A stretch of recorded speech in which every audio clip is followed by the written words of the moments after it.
Lá em 2021, eu criei a minha agência de marketing e vendas para eu conseguir ter liberdade geográfica, trabalhar onde eu quisesse no mundo e um negócio que me permitisse ganhar dinheiro para sustentar minha família ao longo prazo. Não queria criar apenas mais um emprego, eu queria criar um negócio de verdade que no decorrer do tempo não dependesse da minha atuação diretamente no dia a dia da minha empresa, né? E depois de 4 anos no mercado, estou concluindo em parte esse meu objetivo.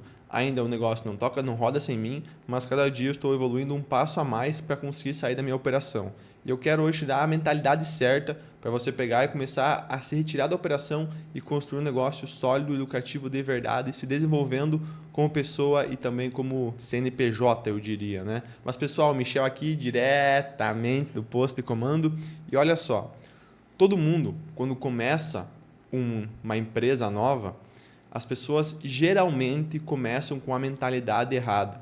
Elas são muito bom em algo técnico ou estão desenvolvendo essa aptidão técnica. Vou levar para o mundo físico para eu conseguir que vocês entendam melhor. Vamos supor que eu tenho uma empresa onde a gente instala climatizador, por exemplo. E eu tenho um funcionário onde ele faz toda a instalação dos climatizadores. Eu não faço mais nada pelo serviço. Eu recebo meus clientes, eu tenho minha loja, mas quem executa o serviço é o meu funcionário. E ele acha que ele não depende de mim, eu dependo dele para o meu serviço ser bem executado. Então, ele poderia sair da minha empresa, criar uma empresa por conta própria e poder instalar os climatizadores que ele ia ganhar todo o lucro diretamente para o bolso dele. Ou por quê? Porque ele é bom tecnicamente e eu não sou tão bom tecnicamente, eu não faço mais esse tipo de serviço. Ou seja, na visão dele, eu estou refém dele. Então ele abre uma empresa por conta própria para começar a tocar as coisas sozinho. O que acontece daí? Ele até consegue alguns clientes, mas menos frequente do que eu conseguiria para ele. Ele começa alguns clientes devagarinho, pegando uns que outros, até ter um portfólio maior de clientes. Começa a ter mais pessoas entrando em contato com ele para fazer a instalação de climatizadores. Ele se vê atolado de serviço. Então ele vê que ele há uma oportunidade a mais para ele contratar uma pessoa para o lugar dele ou para ajudar ele e expandir os negócios. Ele contrata uma segunda pessoa. Essa segunda pessoa entra na empresa, ele ajuda ele a instalar os climatizadores. Mas ele percebe que começaram a aumentar as reclamações dos clientes, aumentam também a insatisfação dos próprios clientes pela instalação errada ou até mesmo um retrabalho dobrado, onde o cara instalou um climatizador errado, por exemplo, e ele instalou e ele vai ter que reinstalar, por exemplo, ou vai ter que lidar com tributação e imposto que ele não lidava isso sozinho antes, até tirava notas frias, agora como tem um funcionário carteira assinada, ele vai ter que lidar com mais burocracias, né? E ele percebe que ele aumentou o tamanho da empresa, mas não se justificou com o aumento de margem de lucro. Ele está trabalhando mais, se preocupando mais, mas ganhando menos no final da conta. E esse é o paralelo que eu traço com todas as pessoas do digital também, como no negócio físico. Você acredita que você, sendo gestor de tráfego, aprendendo uma habilidade digital, como copy, editor de vídeo, design, gestão de tráfego, você começa uma empresa nova, uma agência de marketing, uma urgência no começo, sozinho porque você acredita que a habilidade técnica é o suficiente para você ganhar dinheiro. Assim como o cara que instalava climatizador também acreditava nisso. Então você começa sozinho a sua empresa. Você começa captando alguns clientes, prospectando, funil de tráfego, indicação, networking diferente. Você começa a ganhar alguma grana por mês. Aí você começa a ganhar 5 mil por mês, 6 mil por mês, 8 mil por mês e 10 mil por mês, onde você gasta R$ 1.000 por mês para manutenção, algumas ferramentas que você paga, algum tipo de imposto, e você bota no bolso todo mês 9 mil. Mas você se vê atolado de serviços. O que você vai fazer agora? Tu quer crescer a tua empresa e você faz que nem o cara do climatizador. Você é uma pessoa técnica, pessoa habilidosa em uma área específica, uma prestação de serviço boa. Você contrata uma segunda pessoa, uma pessoa de mercado, com experiência no digital ou não, traz para a sua empresa e o que acontece? Vocês começam a trabalhar como se fosse uma dupla. O que você não quer fazer, você joga para outra pessoa. Por exemplo, eu não quero mais fazer artes para os criativos, vou delegar para o meu colaborador. Eu não quero mais enviar relatórios, vou delegar para o meu colaborador. E aí você passa todas as informações para ele. O que começa a acontecer? Os seus clientes que te elogiavam no começo pelo atendimento rápido, pelos resultados, começam a reclamar, começa a cancelar os contratos, tu começa a trabalho dobrado, tu começa a ficar mais preocupado se vai dar conta de pagar as contas no final do mês.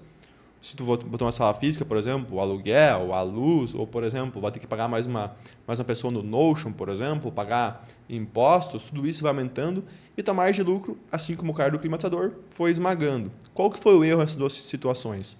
Foi um cara com uma habilidade técnica, você como gestor de tráfego, copywriter, outro cara como instalação de climatizador, acreditava que uma empresa é formada por pessoas que têm habilidades em realizar um serviço. Mas você percebe que você tentou passar para o próximo nível. O primeiro é o nível da infância de uma empresa, onde você presta serviço ou você é uma pessoa sozinha executando um serviço para outra pessoa. Você na infância da empresa, no comecinho, nos primeiros dias de um nenê de colo. A tua empresa é um nenê de colo ainda. E você achou que ela começou já a caminhar, começou a andar, se virar ao mínimo assim por conta própria. E você esqueceu. Quando você contratar uma segunda pessoa, você não é mais o cara técnico. Você precisa ser o cara administrador também.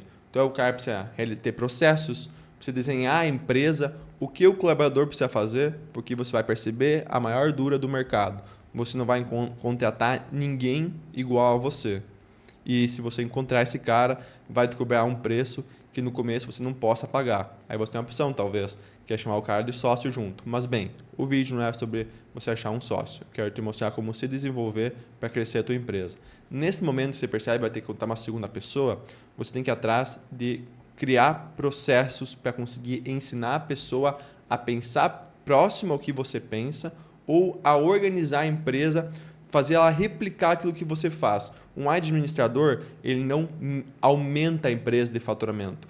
O administrador, no começo, nessa primeira habilidade, o administrador vai passar processos replicáveis para tu conseguir delegar as tuas funções para uma segunda pessoa. E aí sim, manter, escalar não é a palavra, porque você aumentou, deu um passo a mais de faturamento e você conseguiu fazer com que a pessoa entendesse o processo e o teu serviço ou o teu produto não perdesse qualidade enquanto for vendendo a mais. Então, você vai botar uma segunda pessoa para dentro, a terceira pessoa para dentro, por exemplo, da tua empresa. Então, você fatura entre 15 a 20 mil reais mensais, o teu lucro não é o mesmo como era no começo. Até você desejaria, meu Deus, quanto serviço estou fazendo por mês. Trabalho mais agora do que trabalhava lá no começo, quando era eu sozinho. Porque botei mais pessoas e minhas preocupações aumentaram. Eu tenho que organizar a rotina de 2 pessoas. Eu tenho que pagar mais 2 pessoas. Eu tenho que conversar mesmo assim com clientes. Não está no nível que eu gostaria. Por mais que você tenha 2 pessoas para fazer o que você faria sozinho, o teu salário diminuiu, mas a tua empresa aumentou de faturamento. Aí talvez você se lembre, tem uma frase do Luciano Hang, do velho da Van, que eu gosto bastante, que ele fala assim, faturamento é métrica de vaidade. Aí você aprende de fato que essa fala é verdadeira, porque você passou de 10 mil por mês para 20 mil por mês e o teu salário se manteve o mesmo ou diminuiu. Essas margens, o teu salário não, porque o Prolabore é o mesmo todo mês, né? Mas a tua margem de lucro se manteve ou a mesma ou pode ser que diminuiu. Provavelmente ela diminuiu quando você contou pessoas novas para a tua empresa, porque você tem um estoque parado. Você tem 2 colaboradores que não estão executando o seu desempenho máximo por falta de clientes para eles administrar, então você tem um estoque parado, um banco de horas que nunca é resgatado novamente, né? E você aprende a terceira habilidade que uma pessoa, um dono de negócio deve ter. A primeira habilidade é técnica, que é aprender a habilidade, prestar o serviço para outra pessoa, assim como foi o cara do climatizador lá no começo da minha história. Você, beleza, contratou a pessoa, se fudeu, percebeu que precisa ser um administrador. Você começa a arquitetar os processos, organizar as coisas para qual ele fazer. E a sua empresa estagnou de novo, nos 20 mil de faturamento. Por que ela estagnou? Porque você teve 2 habilidades.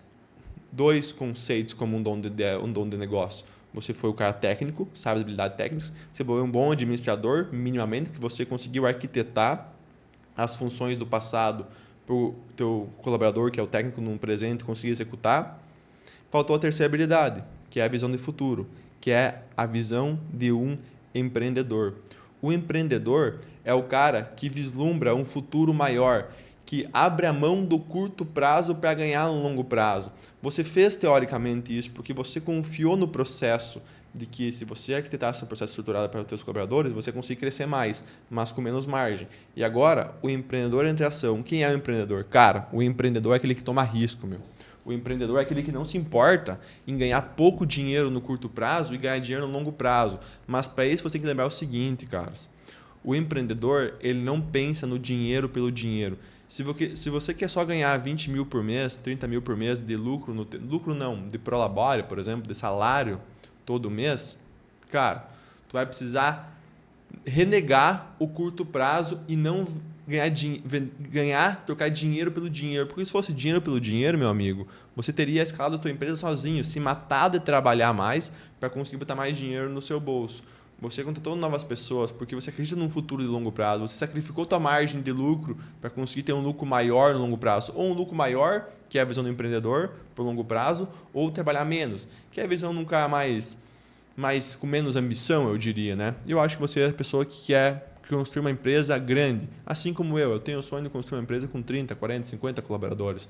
Eu quero ter uma empresa que fatura 1 milhão por mês. Essa é a minha ideia. Com boas margens de lucro, prestação de serviço, por exemplo, de 30%, estaria ótimo. Não sei se é possível ou não, não cheguei até lá, mas quando eu chegar eu conto para vocês qual é a minha margem de lucro. Mas é o seguinte, o empreendedor, eu quero contar para vocês a história aquela do marshmallow, não sei se vocês vão lembrar agora. Trouxeram várias crianças, uma por vez, em uma sala onde elas botavam um marshmallow na frente da criança e falavam o seguinte, botavam um marshmallow, um Bitcoin aqui. Um Bitcoin, cadê meu Bitcoin? Aqui, um Bitcoin na frente da criança. Fala, viu, criança? Se você não comer esse marshmallow aqui em meia hora, depois você vai poder comer 2 marshmallows. E tem crianças sozinhas numa sala com um marshmallow na frente dela. As crianças, assim, algumas crianças pegaram o marshmallow, cheiraram, olharam de perto, pensaram em comer. Algumas comeram, outras não comeram o marshmallow. Aquelas que comeram não ganharam o segundo marshmallow. Aquelas que aguentaram a meia hora ganharam o segundo marshmallow. Depois de alguns anos, quando essas crianças viraram adolescentes e adultos, foram rever essas crianças para verem o que tinha acontecido com elas. E perceberam que a porcentagem maior de crianças bem-sucedidas foi daquela que não comeram marshmallow, que renegaram o curto prazo para ganhar mais no longo prazo. Essa aqui é a habilidade essencial para um dono de negócio. É o cara negar o curto prazo, ou seja, diminuir o prolabore, investir mais na empresa para conseguir melhorar o seu lucro no longo prazo, para deixar a empresa mais sólida para o longo prazo. Eu tive meses na minha agência, até o mês passado, janeiro, foi o mês que eu não tive nenhum lucro na minha agência.